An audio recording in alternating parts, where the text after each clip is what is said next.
Jonathan Achono, governorship candidate of the Labour Party in Imo State. Mr. Achono, there was an issue, and I would like some clarification. Senator Uzodimma accused Atan Achono, not Mr. Atan Achono. Can you go again? All right. Governor Uzodimma accused you. Senator Atan Achono. All right, I got that. Governor Uzodimma accused you of claiming to have built primary health care centers across the 27 local government areas of the state and threatened to arrest you. Governor Uzodimma accused you. All right. Governor Uzodimma accused you of claiming to have built primary health care centers across the 27 local government areas of the state, and he also threatened to arrest you. I would like to know if that has been resolved. The fact, I like this question. This will expose the kind of character that we have here as a governor. I have built 27 health centers, fully furnished 26. That is the same manner which the governor wants to export 4,000 youths to Europe, claiming that he signed agreement with EU. And you know the kind of governor we have here. I've been waiting for him to come and arrest me.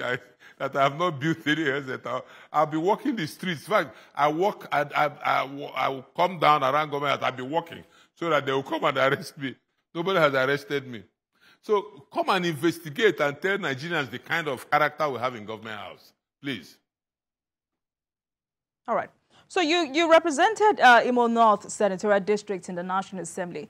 How has that prepared you for the task of governing Imo if elected governor?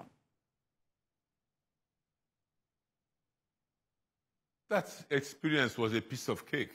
I told you what I was able to achieve, try to achieve in 7 months. I was frustrated.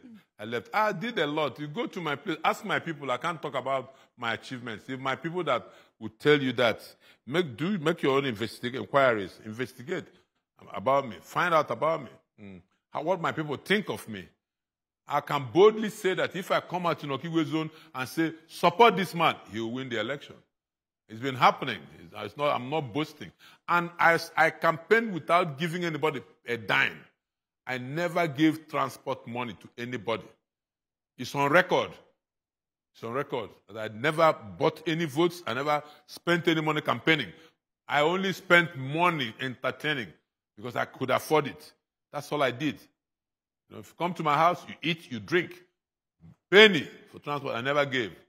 And I won landslide. They tried this, they rerun. I led with 10,000 the first election. Rerun, I beat them with 12,000. And they forged the result. Do you know that INEC that gave me, there was an AIG no more here, who was on duty the night INEC didn't want to release my result to me. I had to call him and threaten them. They released my result because he intervened. Do you know that INEC didn't come to court to defend my result? But they now had an internal investigation only to discover that that other result was forged. They never made it public up till now.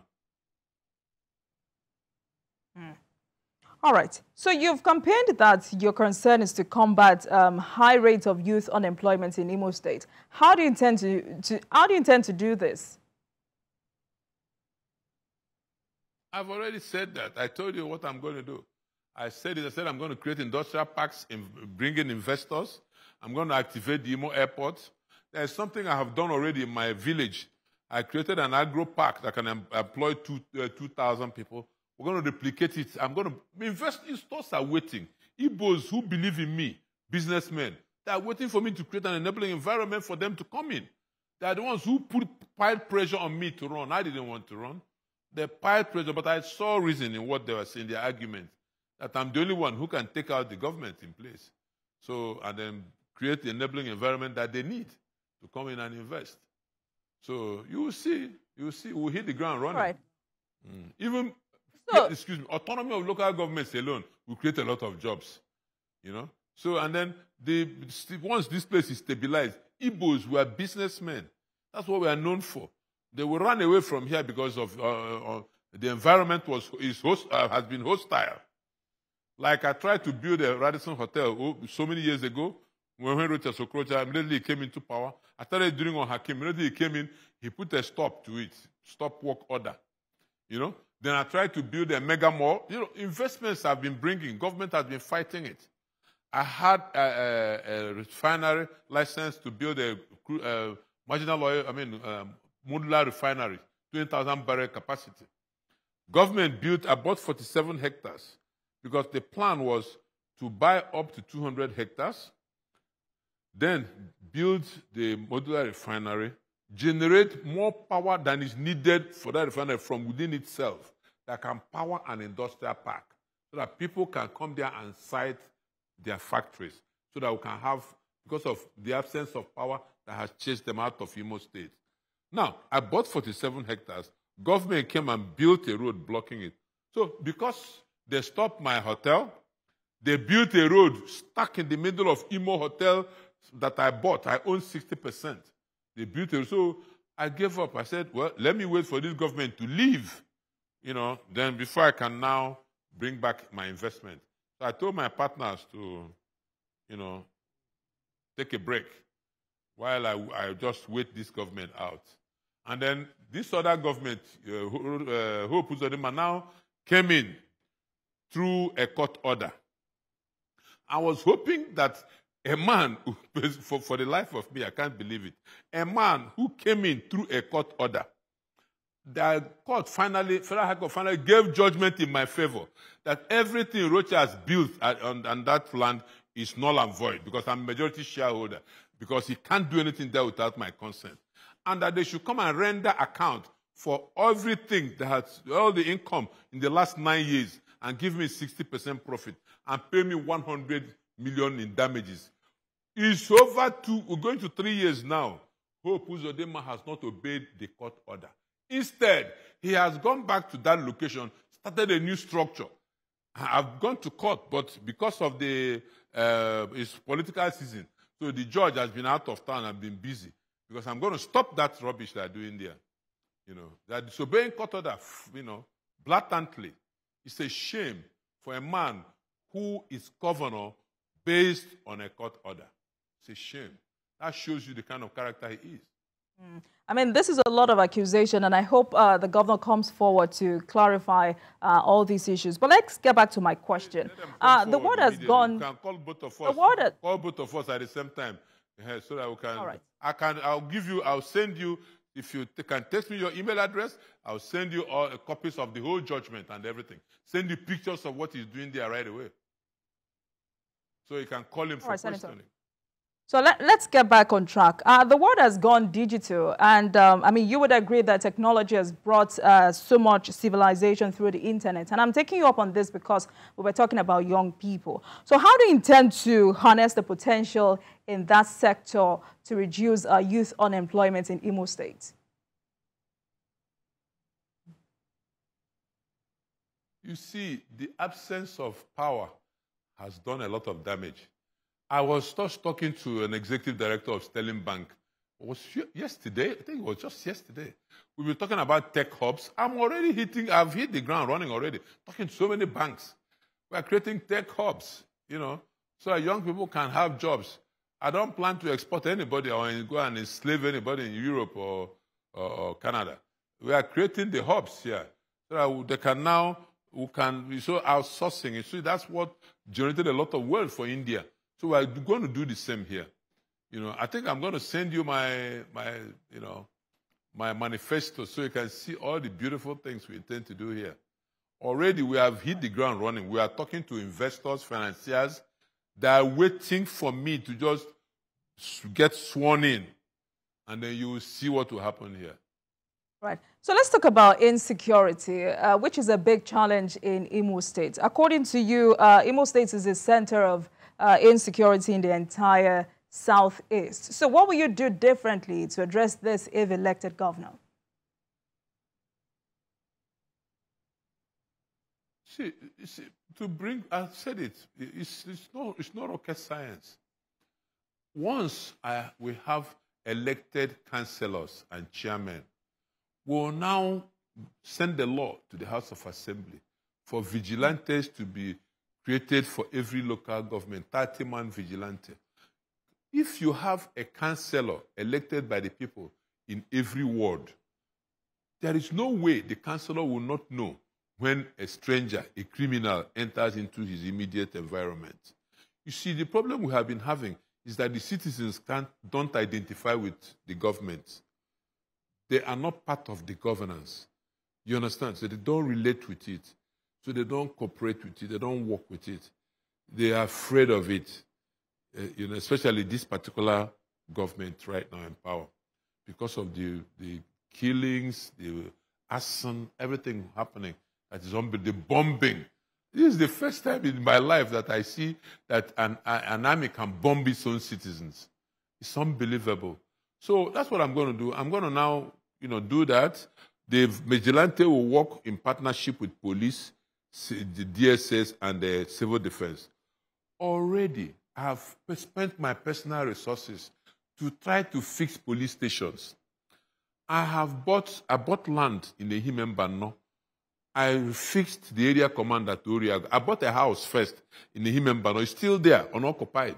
They said it's inside. I now bought a land by the road, exactly opposite where those two pickups filled with young, innocent policemen and soldiers were killed and burnt to death. Exactly opposite it. I bought a large piece of land. They wouldn't let me build it. They wouldn't give me go ahead.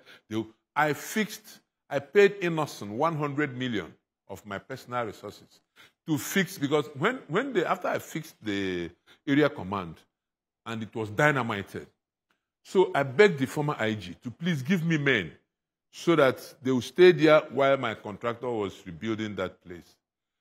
Do you know that the policeman advised me that, sir, for them to stay here, that they need armored personnel carriers so that they'll be safe while they're protecting my people. I paid money to Innocent to fix 9 APCs. During the last local House of Assembly election, they were supposed to give me about 5 of them, but they didn't. Up till they told me that there are no, after fixing it, the Commissioner of Police, it was the commander of the mobile police force, yes, that told me that they didn't have any drivers. When the commissioner asked him to give me some drivers to drive it. Up till now, none of them has been deployed in my local government. So that place has not been fixed. And I'm not in control, I'm not in charge of the security vote of the state. So you can see that nobody wants to help and stop this insecurity, in spite of all the efforts I have made. And I'm sure several others have done the same. So if I can do this as a private citizen, then imagine what I'll do as a governor. All right. So candidates have signed a peace accord. How has this helped to douse tension in the state? And are we sure there will be no violence on election day? Peace accord? Peace Absolutely. Accord. How can there be any peace accord without the governor signing his own? We were all invited. The governor is the chief security officer of the state that has been, in fact, has been torn apart by insecurity. And then they call us for a debate to be able to sign the peace accord. I came, the PDP governor came, the AA governor came, ABGA governor came, Accord governor came. The APC governor never showed up. So there is no peace if he hasn't signed the peace accord. So he has declared war. That's what it means. Interesting. So there is also this talk about Charter of Equity. What's your take on it, Senator? Please, my dear, we are all human beings. How can it be equitable that Olo will be there for 8 years, then Hakim from Okigwe zone will hold it for 4 years, Olo came and snatched it from him, did another 8 years, then Emeki Hedionha entered, did 7 months. Then Olo took it from court, have done 4 years, and it can only be equitable after Olo does another 4 years. Who is fooling who? Who do these people think we are? It is fear. Even Hakim, that they snatched the thing from for 4 years, is even afraid to speak out. So, but I don't blame him. I don't blame him, honestly. No, if somebody shot at me the way they shot at him in his armored car, I think I'll keep quiet. Senator Achonu, before I let you go this evening, how will you rate? It's my turn. It is turn of my zone. My zone did only 4 years, and we are the first that took a turn after Olu. So now, after us, I will make sure that it goes to Owerri zone that it belongs to after Okigwe. So I will make sure of that. I'm a man of integrity, and I believe in freedom of choice and equal opportunity. So they believe in me. So how will you anyway. rate INEC's preparation for this election? The whole Owerri zone, they are rooting for me. The whole Olu zone, they are rooting for me. You know, So, I mean, before I let you go this evening, how will you rate? Charter of equity starts from Okigwe zone. Once Okigwe zone finishes, or Owerri zone's turn, then it goes back to Olu. That's how it can become equitable. You know, so. All right. Well said. So, how will you rate INEC's preparation for this election? Now, what do you think INEC needs to do to ensure credible election in Imo State? Well, everybody's suspicious of INEC. I must tell you the truth. Everybody's. I hope Mahmoud looks like a gentleman to me. Professor Mahmoud, I don't know him personally, but he looks like a perfect gentleman to me, honestly. For looking at him, I don't know what went wrong. So I hope, I'm looking up to him personally to do the right thing. I believe he owes it to Nigerians to see that the right thing is done. So I want a free and okay. Let me tell you what is happening in Imo now. There is there's a lady who was the electoral umpire for the state, who became a rec, was moved to Ebonyi State. Then all the officers under her have been sent to Imo to now replace the ones here. So I think it's deliberate. INEC should look into it immediately. And the rumor mill here has it that he's living in government house. So I don't know how far that is true, So, and then the rec is said to be the sister of the Southeast Zonal Chairman of APC. So you can imagine what is going to happen here. So we need Mahmoud to come to our rescue. And then the rumor has it everywhere that results have been written. So, to favor a particular political party. What we need here now is that the fact that all the result sheets have to be authenticated before all the candidates. And then we escort them to our various local governments and polling units to make sure that we have a free and fair. And then let me ask a question. I want to ask the IG and the Chief of Army Staff this question, and the DGSS. Are they saying that they cannot provide enough security to protect this process? That there's a rumor that there are some places that you can't hold the election because of insecurity. 3 states of the Federation only having election on the same day, and Nigeria cannot secure it. Which means we can't secure our country, then that's what it means. If a gang of bandits can make it's unbelievable. I don't want to think that the security agencies can say that. All right. Senator Arthur Achonu, it's been wonderful having this conversation with you. Thank you for coming on Politics Tonight, and thank you very much for sharing with us your agenda for the people of Imo State. We wish you the very best. Thank you.